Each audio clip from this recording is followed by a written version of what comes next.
From it. Just about to ask you that. And then your weekly engagement with the country for me. Right.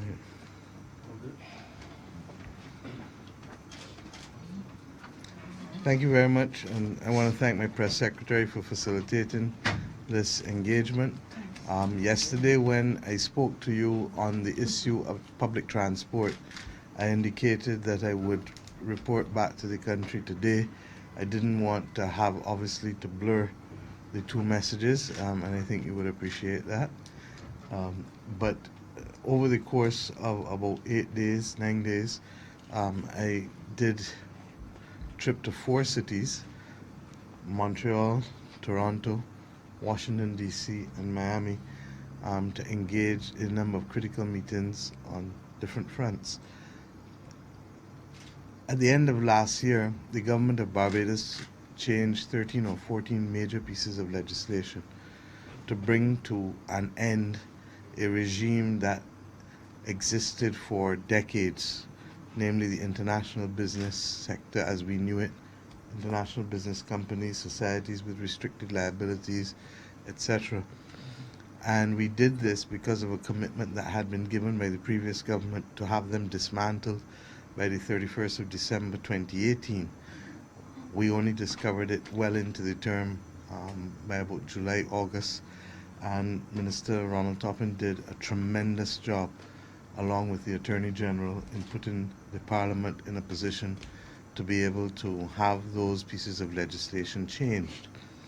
And as a government, we made a commitment that rather than seek to ring fence, that we would effectively seek to develop Barbados as a global hub for the conduct of commerce, and that we would do so with a level of converge rates where we brought down our domestic tax rates and we in fact increased our international business rates as well at the very bottom.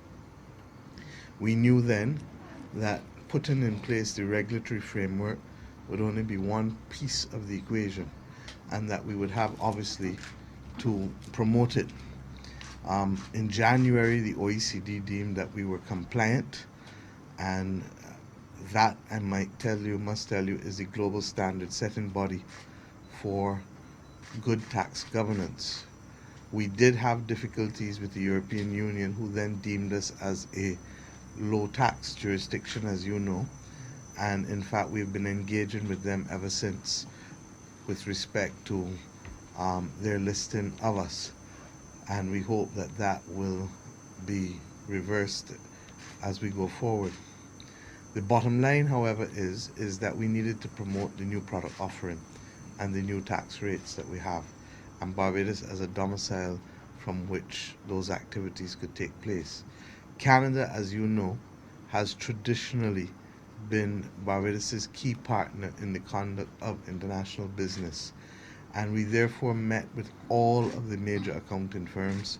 In fact, each meeting would have lasted about an hour and a half, 2 hours, in order to be able to share with them the journey that we've made thus far and what we are intending to promote. Because as you would appreciate, our corporation tax state is going to be very much largely driven not just by what we do domestically, but what we can achieve globally. We would have therefore met with all of the major accounting firms, PwC, KPMG, EY. I also would have addressed just over 250 tax account executives from the Tax Executive Institute of Canada, which provided me with an excellent opportunity to be able to share what Barbados's offerings are now, in order to drive business to this country. We would also have met in Toronto with all three major Canadian banks in Barbados. As you know, in October, November last year, we engaged in domestic debt restructuring, and to that extent, it was absolutely critical that we touch base with their headquarters again. We value these relationships. In the case of Royal Bank of Canada, they established in 1911. In the case of Scotiabank, they established in 1956. In the case of First Caribbean, CIBC really, they established in 1920 and in fact will celebrate their 100th anniversary next year, in terms of their presence in Barbados. And we were determined that our relationship with these banks will not come to be characterized by a single incident, which was the domestic debt restructuring, but by a relationship which is of value to us both. And therefore, the opportunity to meet with their principals at a very high level in Toronto was also a welcome occasion for both of us. We are also developing, as you know, the regulatory framework for medical cannabis, and many of the companies coming out of Canada, in fact, need an opportunity to be able to ensure that if they domicile in Barbados, their business enterprises for the rest of the world, that they can do so without any difficulties. And in fact, our ability to indicate that the cabinet had agreed to this policy framework and that the Attorney General, along with the Minister of Agriculture, are now working with the regulatory framework for medical cannabis is one that is likely to garner significant business to the country. I must say that if I have to reflect on the one issue that came up in every meeting without exception, and for which there was great interest, it is this issue. We are also going to have to make some amendments to the legislation with respect to our own legislation, and the AG will deal with that in due course, even to ensure that Barbadian farm workers are not prejudiced in any way, because the truth is, with the conduct of medical cannabis and other, in their instance, they've gone to recreational cannabis, we haven't, that we need to make sure that our workers are not exposed in any way on the farm workers program with respect to the wages which they receive as well. So there are issues that we have to work through, and hence the face-to-face meetings in Toronto. Before Toronto, we went to Montreal. We needed to meet with McGill University. McGill University established the Bellairs Institute in Barbados in 1954. My government is the first government in the region for sure, and I think the Commonwealth, to have established a Ministry of Maritime Affairs and Blue Economy. And last year, as you know, was the year of the coral reef. Barbados has to take global leadership on this issue of the marine environment and the coral reef. A large part of our economy is coastal, and there are significant opportunities that we dealt with both in Montreal and Washington, D.C. with respect to our marine jurisdiction, which is part and parcel not only of our economic framework, but most importantly for our environmental well-being as a nation. The amount of fish that is available for our fishermen, the well-being and welfare of the reefs. There are a whole host of issues that we have to come to terms with. And in fact, we spent a large part this morning dealing with our wastewater reuse policy and the need for legislation which will come to Parliament later this year to put on a proper footing those things which we have ignored for too long. With respect to, of course, in both Toronto and Montreal, we took the opportunity to meet with Barbadian citizens, and in Washington, D.C. for that matter, because we feel, as you know, that our ability to engage Bajans is not only limited to the rock, but is extended to wherever Bajans are found on this earth. And if we could find a few on Mars, we would go there too. But it is important for us to engage Bajans wherever they are. And I was pleasantly surprised at the amount of Barbadians that turned up in Montreal. I didn't know we had as many Barbadians in Montreal, in Quebec, as came out, almost 400. And, well, Toronto, we couldn't hold the people in the room. And I think those of you who watched it would have seen it. In spite of the power outage, it caused me to reflect that it's not only monkeys that cause power outages. But even in the midst of that power outage, Kurt will tell you that we continued with business as usual, addressing, in fact, I started to speak to the audience in the dark and without amplification. Luckily, it came back on within 5 to 10 minutes of losing it. But the one clear message from Canada is that at all levels, the Canadian business sector is still very much engaged with Barbados. We also met with the insurance companies, in Canada, major insurance companies, London Life, Manufacturers Life. In the case of Manufacturers Life,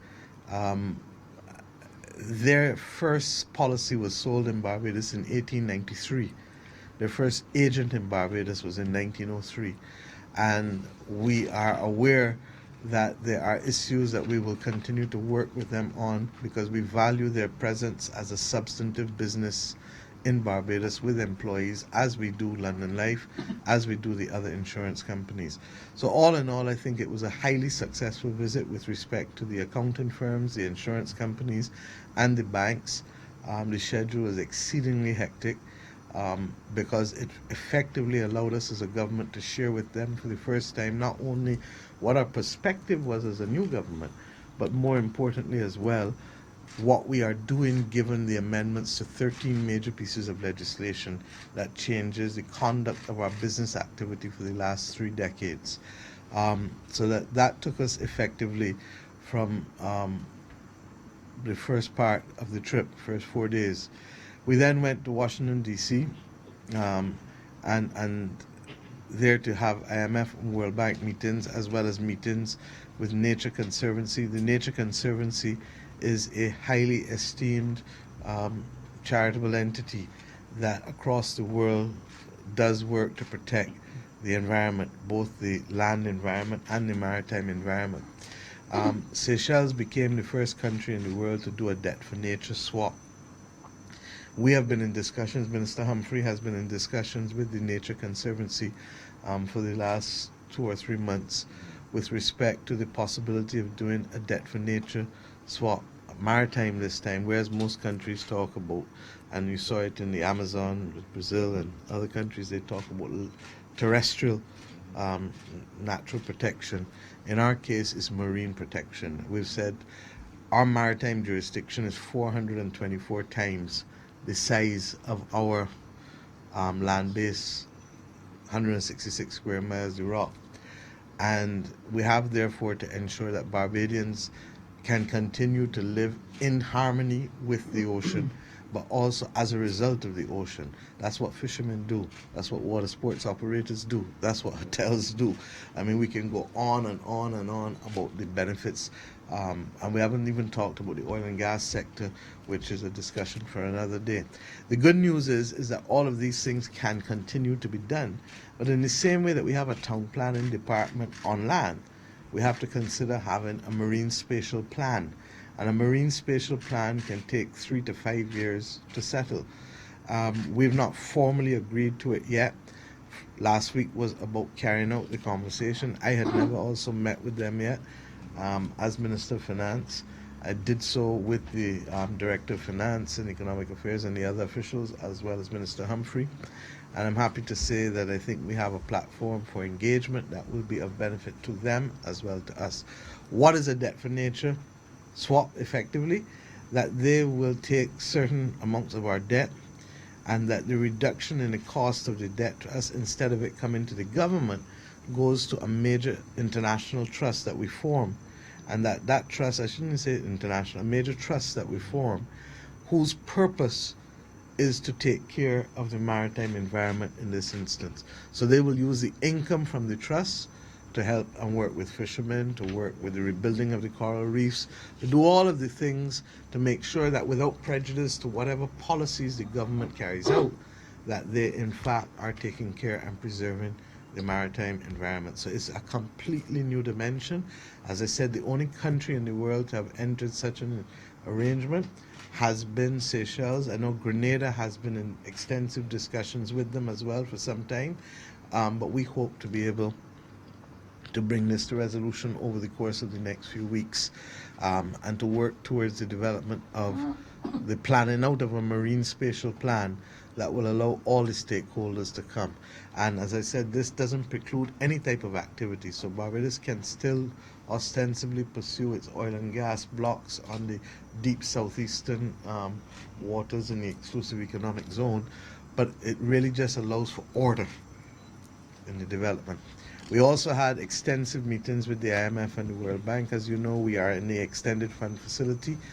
Contrary to what a lot of the atmospheric noise likes to say, this is Barbados's plan. And we are very clear as to how we want to execute it. We're also very clear as to where our deficiencies are.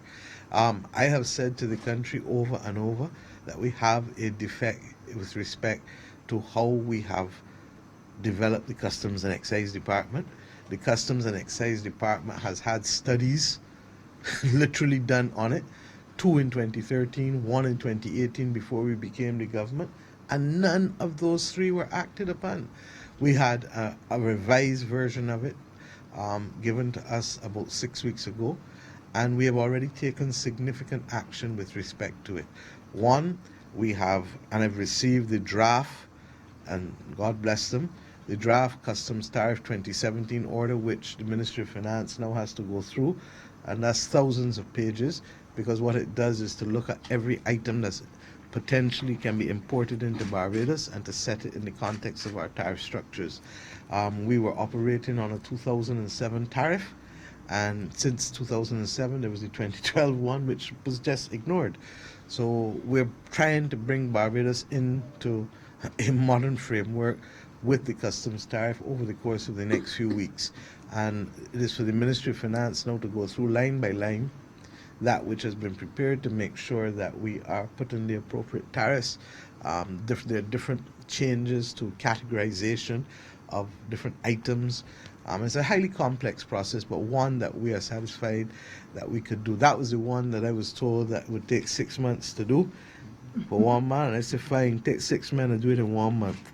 And the 6 men delivered in 1 month. It may have been 6 men and ladies, I'm not sure. We also, as you know, voted money just before the end of the last fiscal year to be able to move from Asecuta Plus Plus to Asecuta World. The government of Barbados was the first to go to Asecuta Plus Plus back in the early 2000s, and now we're the only remaining country in the Caribbean and one of the very, very few in the world to use Asecuta Plus Plus, which puts us at a significant disadvantage in terms of our revenue collection and the protection and management of risk in our system. In addition, as you know, I met with all three unions, the Workers' Union, the NUPW, and the Unity Union, about 2 weeks ago, and we agreed. The last government had left 160 vacancies in the Customs Department under the pretense that it was going to the Barbados Revenue Authority, and therefore they weren't filling any posts.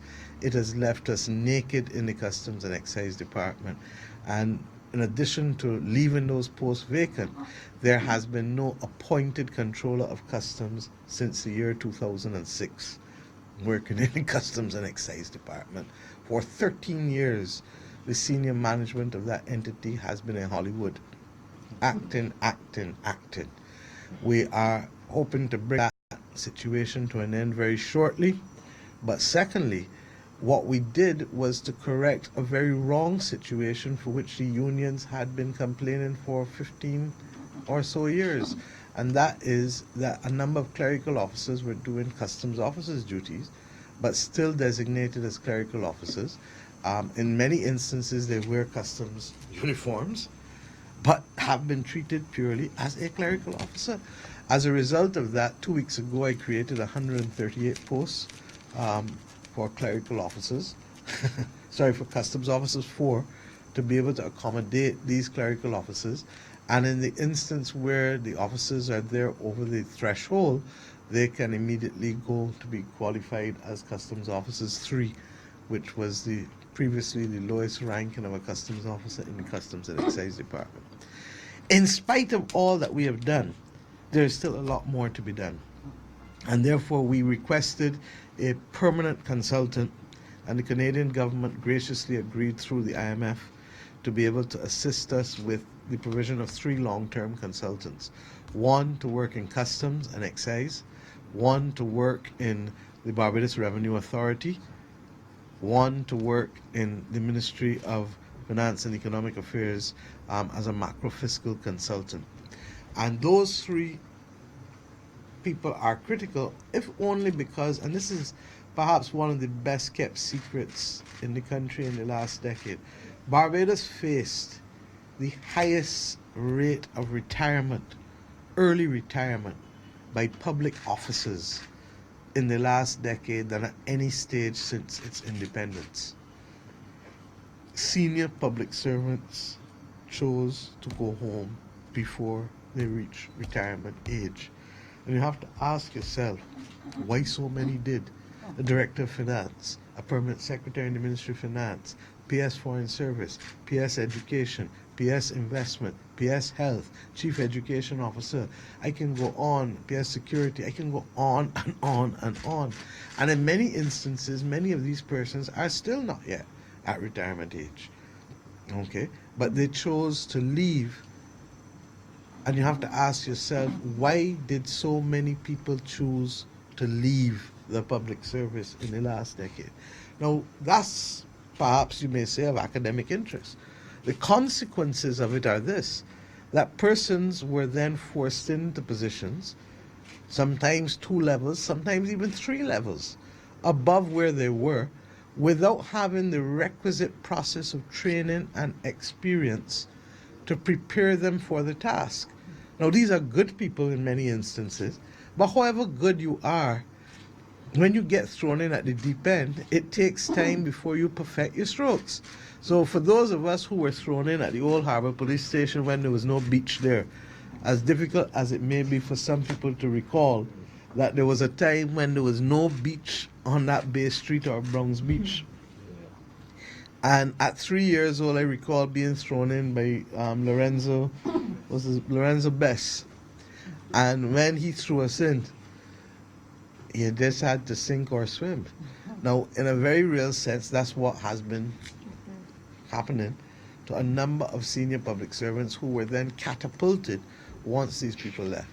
What we have said is that, look, over the next 3-4 years, we are going to rebuild the Barbados Public Service.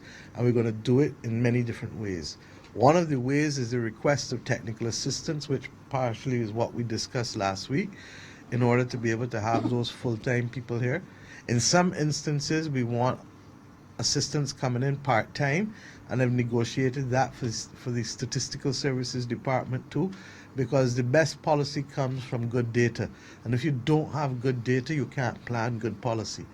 And we've also done it with respect to other areas of government.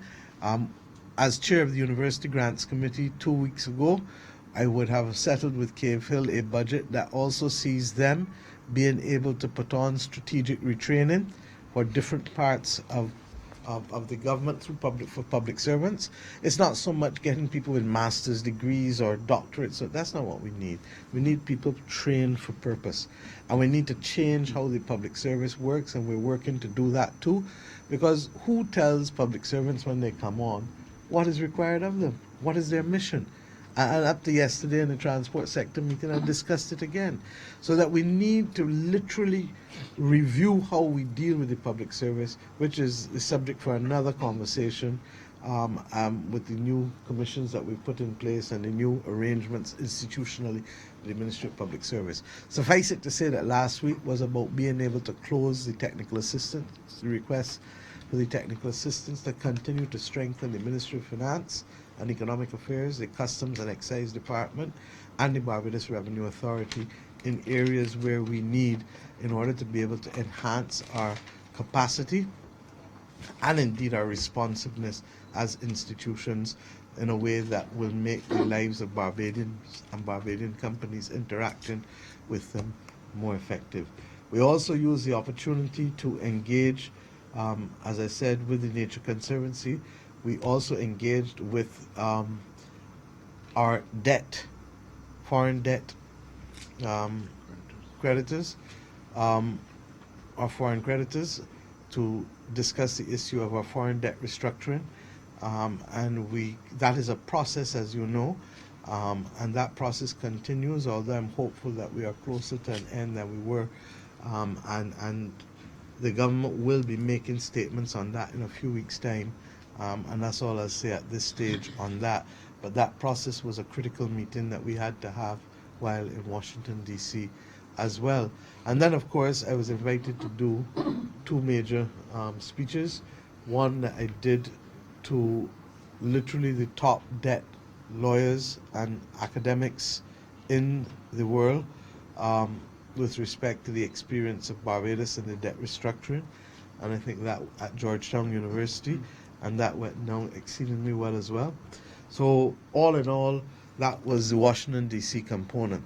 In Miami, we met with the Florida Cruise Ship Association, and with very, very senior, in fact, the president of Royal Caribbean International and his senior team, and other senior representatives of the cruise ship industry. I am going to ask that we hold off for another week or two before we discuss the details of that trip. But suffice it to say that I'm sure that Minister Humphrey will be smiling when he speaks to the public of Barbados as we go forward with respect to the opportunities from employment to investment with respect to the cruise ship industry. But it was a very, very, very, very good meeting, and one that I was happy that we attended 2 days ago. The Attorney General will speak to himself because he also engaged separately from us in Washington with the Financial Action Task Force, and I'd invite him now to speak to you, please. Thank you, Prime Minister. On several occasions, I've indicated to Barbados that we have been engaged in a parallel process to the process that we've been engaged in with the OECD. In this instance, it has to do with the whole issue of the prevention of money laundering and the suppression of terrorist financing. Now, I know that most people will almost instinctively say, well, Barbados is so small, and our pool of money is also small, and that therefore there'd be little expectation that we would be a jurisdiction of risk. But the reality for us is that so long as we are involved in the international money market, so long as we are looking to trade with international partners and have investors coming to Barbados, we're required to meet certain minimum standards. Those standards are set by the Financial Action Task Force. The Financial Action Task Force had its ministerial in the margins of the meetings at the World Bank, and as the chairman of the Caribbean Financial Action Task Force, I was invited to participate in that meeting. A number of important decisions were taken in that meeting, but perhaps the most important for our purpose is that the Financial Action Task Force has now adopted an open-ended lifespan. Initially, it was established with a view to having a termination date, but recognizing that the issues of money laundering and terrorism financing are almost perpetual, at this point, the ministerial took a decision that its lifetime would now be open-ended. Now, that's important for us because we are currently doing our follow-up report. Barbados scored very, very poorly when our mutual evaluation was done 2 years ago.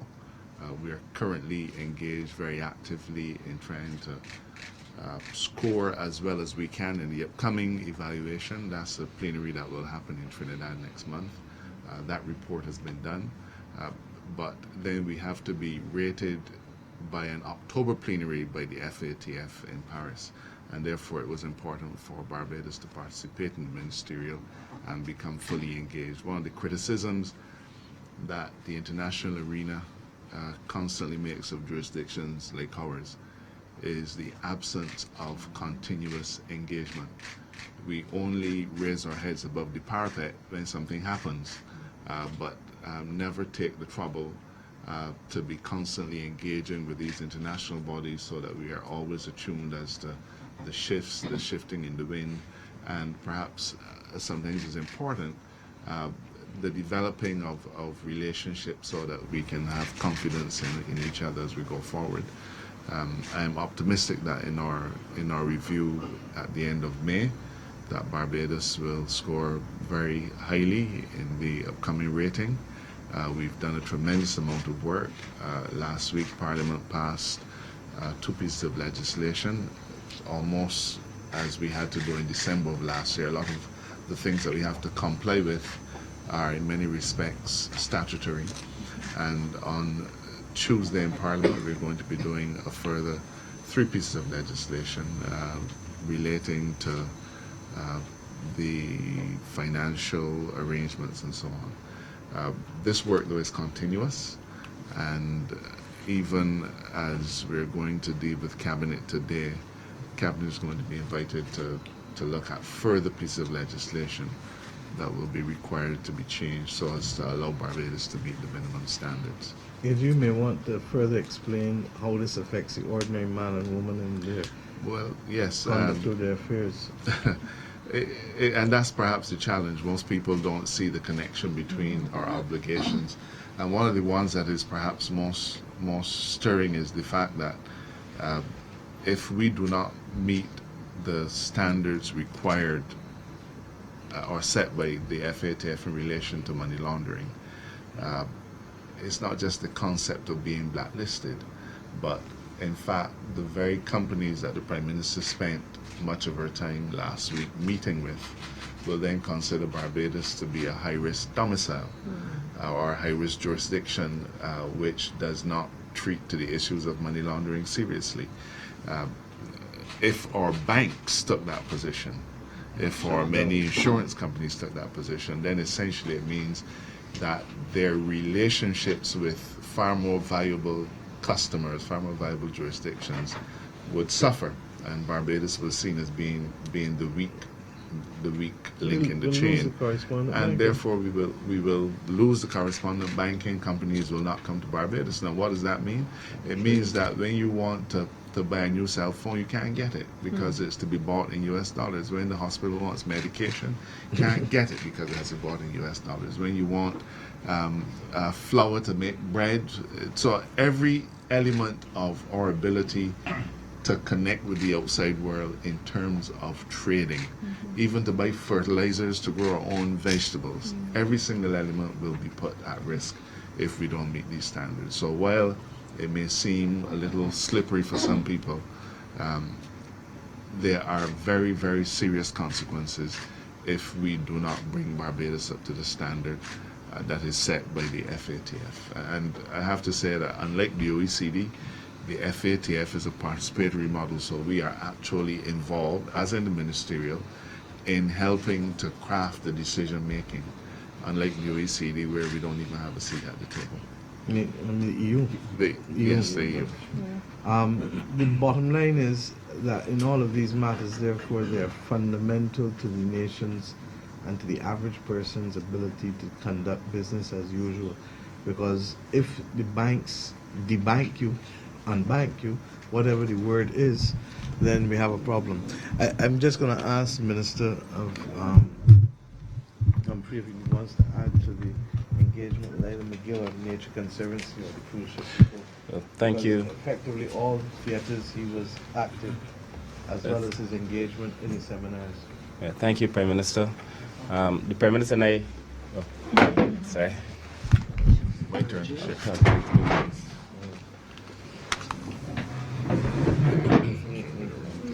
Well, I had the privilege to attend almost all the meetings the Prime Minister attended. Before I speak to this, let me just say I was in Romania when we got blacklisted, actually. And at that time, the senior members in the Romanian government came to me as a representative of the country of Barbados, and they accepted and acknowledged that Barbados had done everything that it could possibly do. And they said they were confused as to why Barbados got blacklisted in the first place, and had pledged to do as much as they could do to help Barbados during that time. During the last 10 days, we had a very intense trip. Exciting but intense. We started with McGill University. The Prime Minister said they have been here since 1954. The truth is that they have been doing great work in relation to the reef. We have a roof-to-reef program as part of our pledge for Barbados. We want to be able to rebuild the reef in this country. And McGill has also accepted that they would help us rebuild the reef. But McGill has also accepted that they would help us with a number of other very innovative projects. We saw about 10 to 15 innovative things that McGill had been doing, some of which we were unaware, and things that could contribute significantly to the development of this country. So we're going to deepen that relationship with McGill. McGill is also very excited about the possibility of extending this relationship. The Prime Minister said we met with the Nature Conservancy. We've been meeting over the last few weeks and months. The Nature Conservancy has done tremendous work in terms of preserving the natural environment across the world. They've done a debt-for-nature swap in Seychelles, as the Prime Minister mentioned. We believe that our debt-for-nature swap could be more significant, that we could use the currencies that would be found to build Barbados. So the idea of a debt-for-nature swap is that you build pretty much an NGO in the country. The funds come to that NGO, It is normally populated by people who are from the country, so that the returns, any returns that come to the country, go back into the country and into the marine space. Why is that important? Well, and it's also tied into the other meetings we had at the IMF as well in relation to the blue economy. Barbados has been absent in large degree from the international conversation. As a matter of fact, in the last few weeks and days, people have been saying how glad they were to see Barbados back at the table and taking a leadership role on issues pertaining to the climate. You might have heard that there's been conversation about the world accepting a 3-degree rise in the temperature of the sea. Some have accepted a 2-degree rise. Some have all gone down to a 1.5 degree. The truth is, most of the Caribbean is already at its maximum thermal capacity. So even a 1.5 rise is too much. 2 degrees, definitely too much. So we've been articulating a position whereby you have to consider the realities for developing countries, a conversation that has really been absent at the international level. I think if we made a contribution, that might have been the most significant in relation to the blue economy. That a 1.5 degree rise, even for us, and the Prime Minister made a very strong case, that even for us that is a lot. Most of the fish in the region, you may have noticed that a lot of fishermen are complaining. What's happening is that both poles are melting, and the fish are migrating to the north and the south. Therefore, there's less fish in the Caribbean region because of climate change. And that's a significant development. We've also made the argument here, we made the argument in Kenya. There is a RED Plus, which is for people who are in the green economy, whereby if you preserve your forests, you get regenerative financing to preserve the forest. We're saying there needs to be, for our local fishermen, for people who are destroying the marine space, for us, if we try to maintain the marine space, there should also be an element of helping us to finance that marine space. So it was a very interesting conversation. I believe that Barbados put forward very strong arguments during the course of the time we were there. In fact, the Prime Minister, I must say, became probably the most popular speaker at the entire conference, and everyone wanted to speak about Barbados' position. But there is an element in the international environment of recognizing now that Barbados is back, and that is why when we talk about the ban on plastics, you need to have a marine managed area, you need to rebuild the coral reefs. All these things are interrelated, so that Barbados wants to establish itself as a country that is serious about the environment, and I think over the last 9 to 10 days, we were able to do so. Thank you. The last 2 meetings that we had, I met also with the Irish Minister of Finance to discuss opportunities for cooperation and particular additional technical assistance in the same way that the Canadians have agreed in the manner that I spoke to you earlier.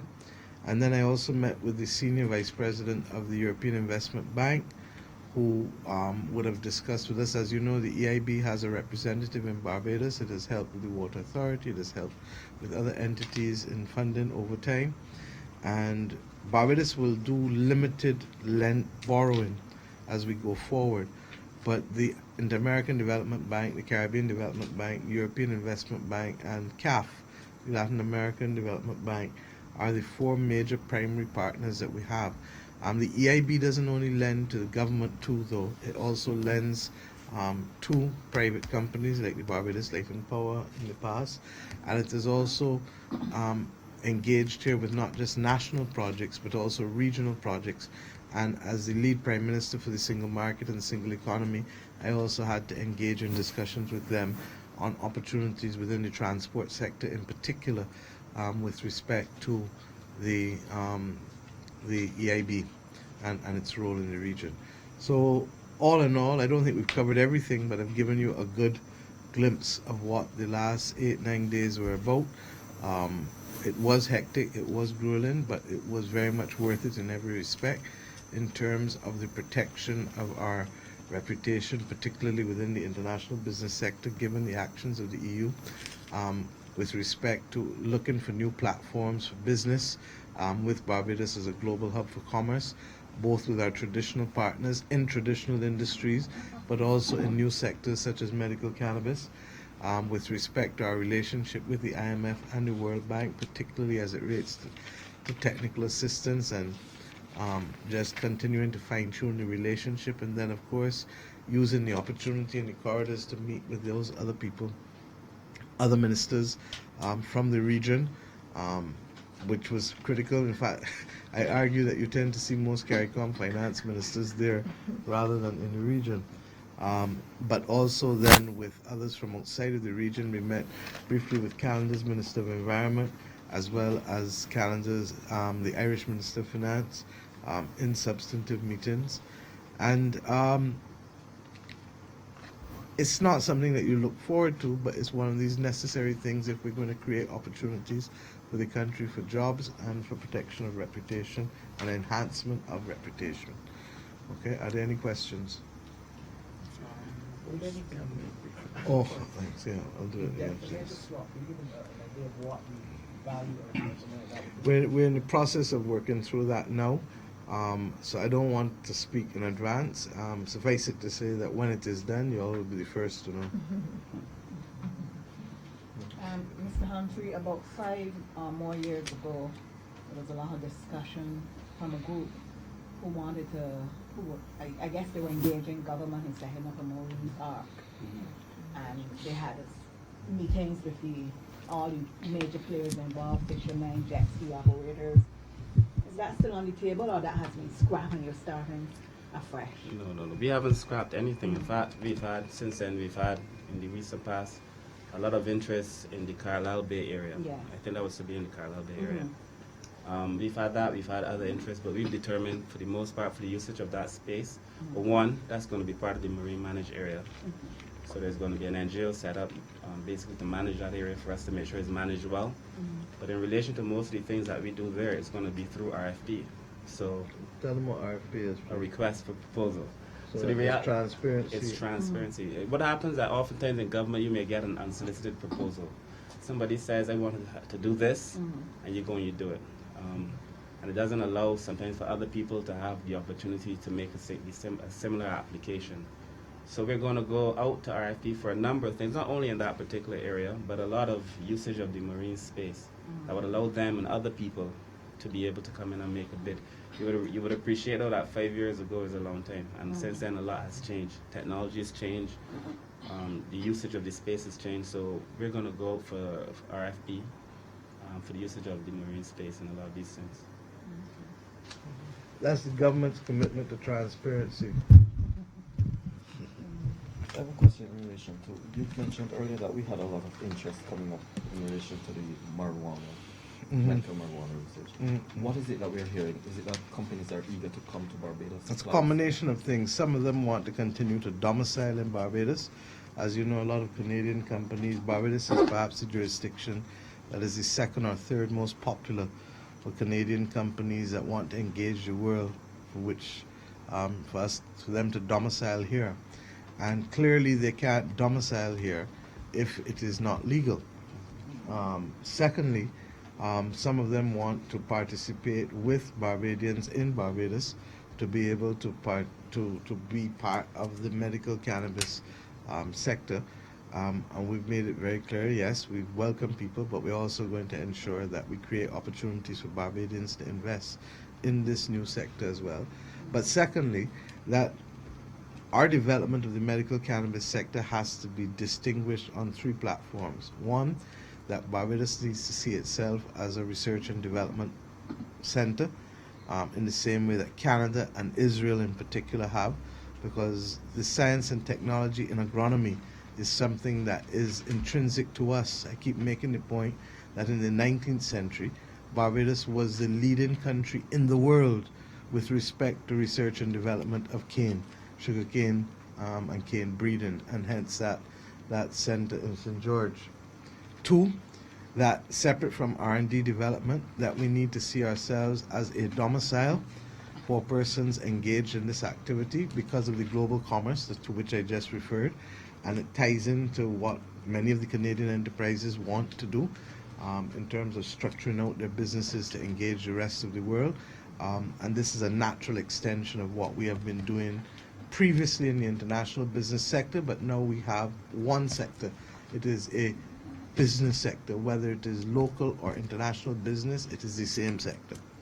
And thirdly, that we don't ever want to make the same mistake that was made with other agricultural products, particularly sugar in the past, that you treat to it only as a bulk commodity.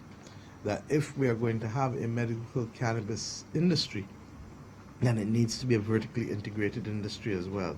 So yes, you can have the bulk produce, but you need to also manufacture oil, which brings us into the manufacturing business, and you need also to create the platform for pain management clinics and other medical and therapeutic institutions, which allow persons to be able to use that in order to extract value at every stage. And therefore, we are being very strategic about how we relate to this sector. Fourthly, that there has to be continuous training of all of the person engaged in the sector, whether they be doctors or pharmacists or whatever, to make sure that we are being fit for purpose, the purpose of being able to deliver the kinds of treatment that we expect it to deliver. And effectively what we're doing is really following the science. On recreational cannabis, I've been consistent in saying we're not going there without a referendum. But at this stage, we're dealing simply with the medical cannabis sector, and we have to make sure in dealing with it that there are no own goals from a legislative perspective that expose our people or our sector or our country. And those discussions in Canada with the accounting firms and the banks allowed us to be able to refine where we need to go with respect to aspects of our regulatory framework, which the Attorney General and the Ministry of Agriculture are settling now. Prime Minister, I don't know if this is for you or Mr. Marshall. In terms of fact, In future, y'all gonna have to mic yourselves, huh? Because in future, y'all will have to mic yourselves, sorry. because these things are going live. So you'll have to speak a little loudly. I'm gonna try.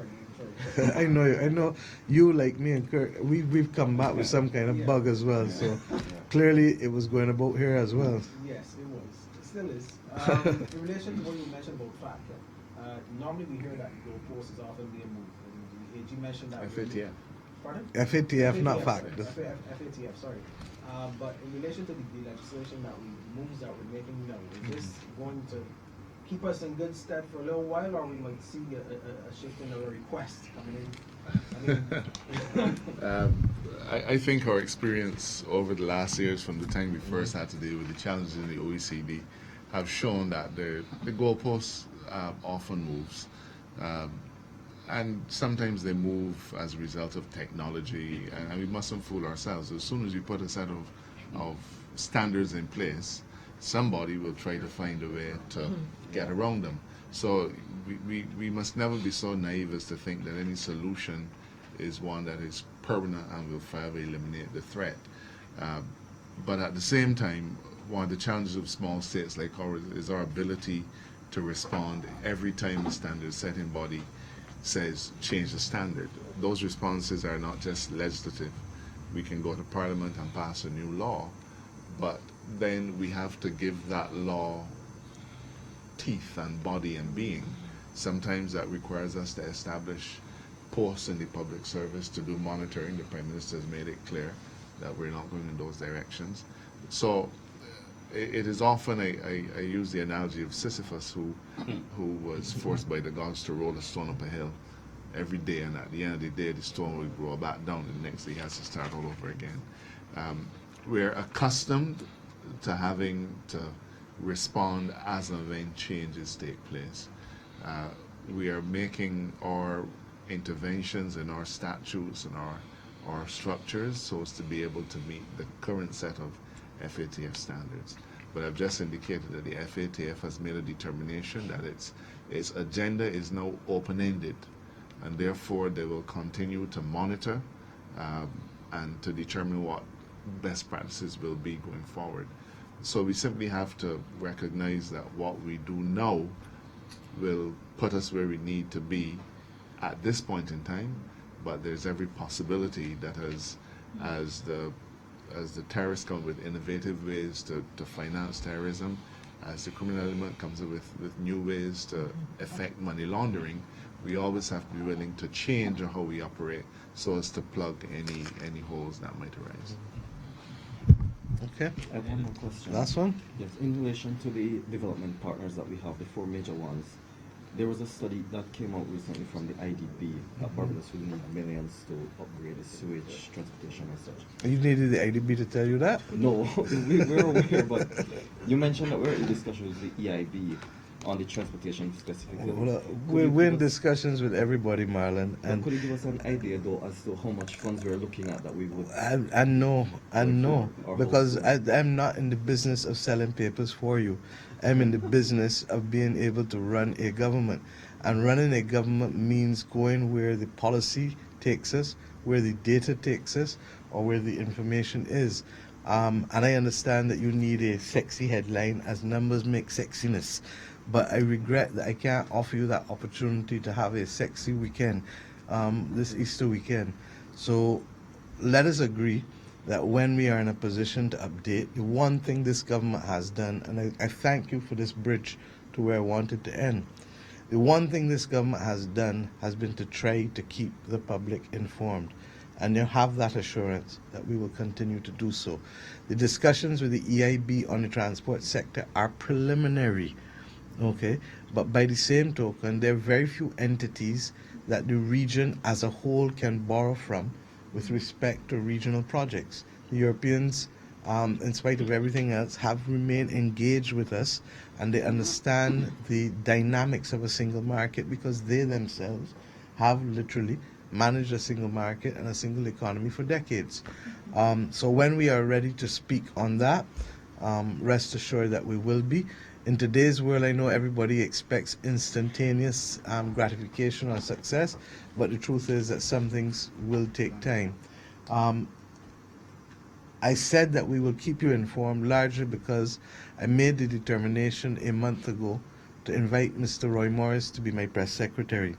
And I am very happy to have him on board and to allow me to better manage not just my communication, but the cabinet's communication with the people of Barbados. Because the truth is that we have inherited a very, very difficult situation, as you know, and just simply keeping on top of it is a full-time job, far less communicating it. Pursuant to that, Mr. Morris will ensure that every month there are at least 2 engagements to reflect on the work of the cabinet for the previous 2 weeks. I do not say weekly because, for example, I do not expect cabinet to finish before the sun sets today. And the others will tell you that, regrettably, part and parcel of our experience in cabinet, and I know the difference because Dale and I would have served in cabinets before, and typically we would have been out of here most evenings before the sun set. Regrettably, I would say that 2 out of every 3 times we are in here after the sun sets. And for somebody who has never served in a cabinet, it should not fall from your mouth that easily. But the bottom line is that, therefore, it makes it difficult to talk about post-cabinet press conferences genuinely. And Mr. Morris and I have therefore discussed that we will have some flexibility. On some occasions, it will be on a Thursday afternoon. On some occasions, it will be on a Saturday. Separate from that twice per month engagement, he himself, as press secretary, will engage, and we hope that we can discuss with the different media the opportunity that once a week he will engage on the most important governmental decisions or activities of the week, so that we continue to enhance our communication with the public and the wider diaspora. One of the things that I came away very clear from after those town hall meetings especially is that people want to be involved and people want to know, and therefore through social media and traditional media we may well find that my concept of many hands will continue to expand exponentially, because there are Barbadians who really do want to put their hands to the effort to help us move as quickly as we are. With those words, I'd like to thank you and to say that we'd continue to engage. I'm conscious that we are on the eve of Easter weekend, and I want to wish everyone a blessed Easter. And to say to you, the AG whispered to me in the meeting, the same meeting, that there's a difficulty getting some flying fish. And that's why I have a Minister of Maritime Affairs and Blue Economy, not to immediately eureka produce the fish, flying fish, but to help us manage the resources that we have become so familiar to having with respect to our maritime environment. And of course, this is Fish Weekend if ever there's one. I know that the Oysters Fish Festival is also on, and I'd like to wish, huh?